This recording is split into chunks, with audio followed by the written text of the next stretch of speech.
Kings are road tripping into this interconference contest. This is Kevin Harlan here, joined by Steve Kerr and Clark Kellogg. Glad you decided to spend your Friday night with us.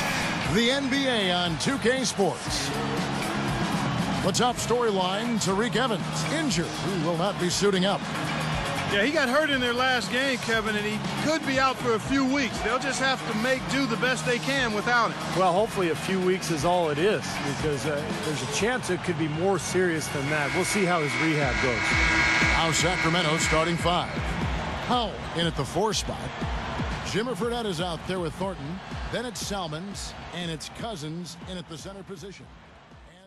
Tyreke Evans injured yet again. He has been injured since the beginning of the season and missed quite a few games. Came back, played 3 or 5 games, re-injured himself, and it's been really frustrating not having him in the starting lineup. And I'm Goodfella here, bringing to you my player Dwight Powell, the power forward on Sacramento Kings. And I guess he doesn't want to play for the Kings and the losing record, but I am looking to change that all by myself, and hopefully with some help of my teammates as I get a nice fadeaway there. And so far our record has not been good. I've been struggling, but I've been working on my game, so hopefully me improving my game will improve this team's record. As Marcus Thornton in transition, what a nice dunk. And Marcus Thornton, in my mind, is an underrated player because he's capable of dunking in 2K, and I played a couple times in online and actually dunked on a couple of players, so he's capable of doing that. I don't know what his rating is, but it is definitely worth to look at, as I give a nice up and under to Glenn Davis.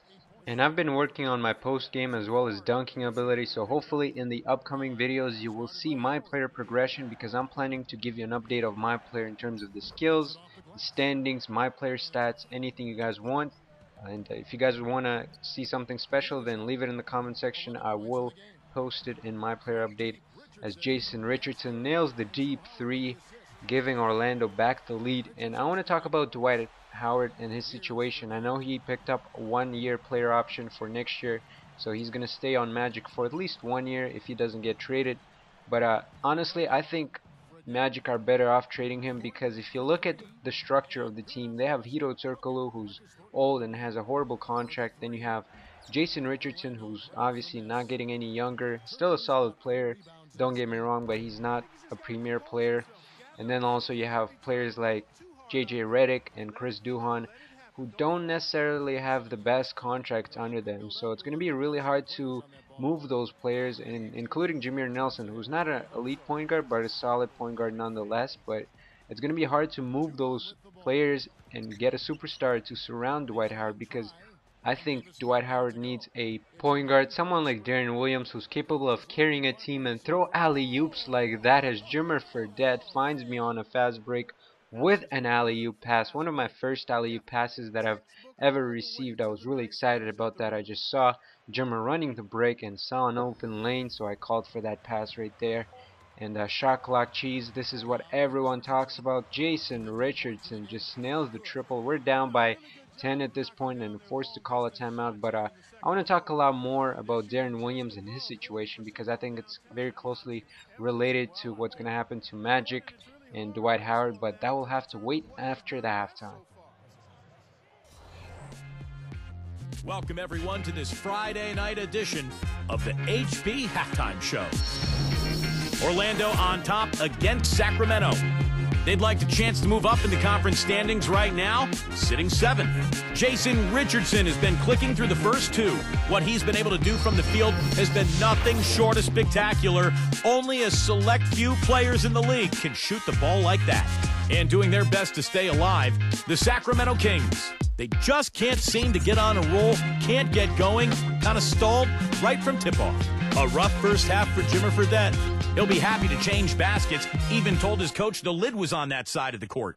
And a couple of guys here came to play for their respective teams. We'll try and both keep it going in the third. We're going to pick up second half talking about Deron Williams and his situation with the Nets, which I think is very similar to Dwight Howard.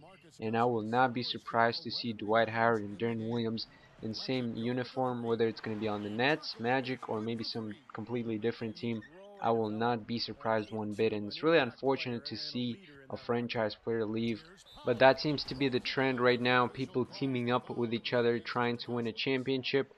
But look at DeMarcus Cousins here. He's going to show some nice handles, looking like a point guard, giving a crossover, up and under move, gets an easy layup, putting Dwight Howard on skates.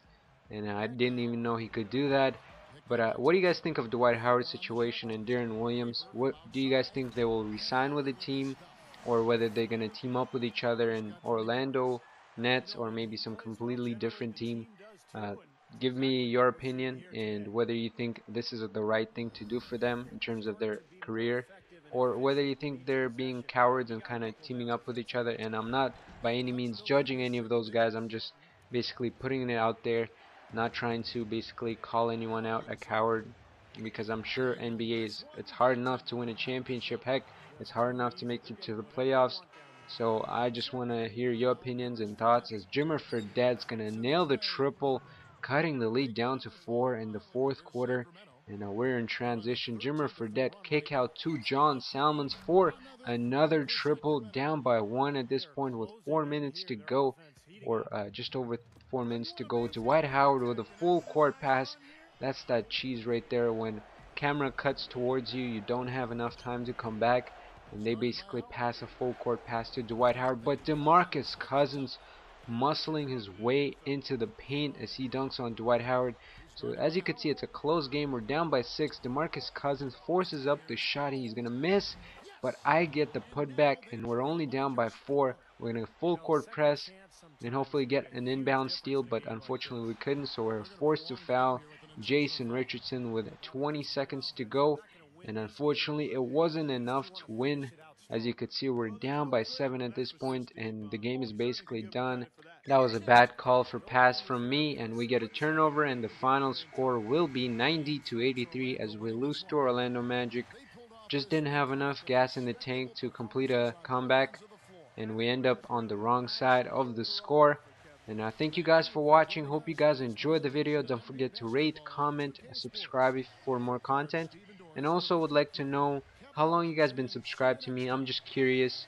I know I have some dedicated people that watch every single video that I post, but also if you're a new subscriber, then just tell me, because I would like to know how many subs that actually watch my videos. If you could drop and tell me how long you've been subbed to me. It doesn't have to be an exact date, just an approximate one.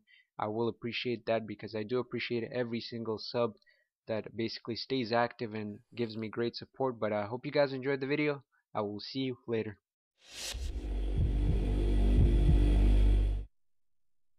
Dwight had his way with you guys tonight.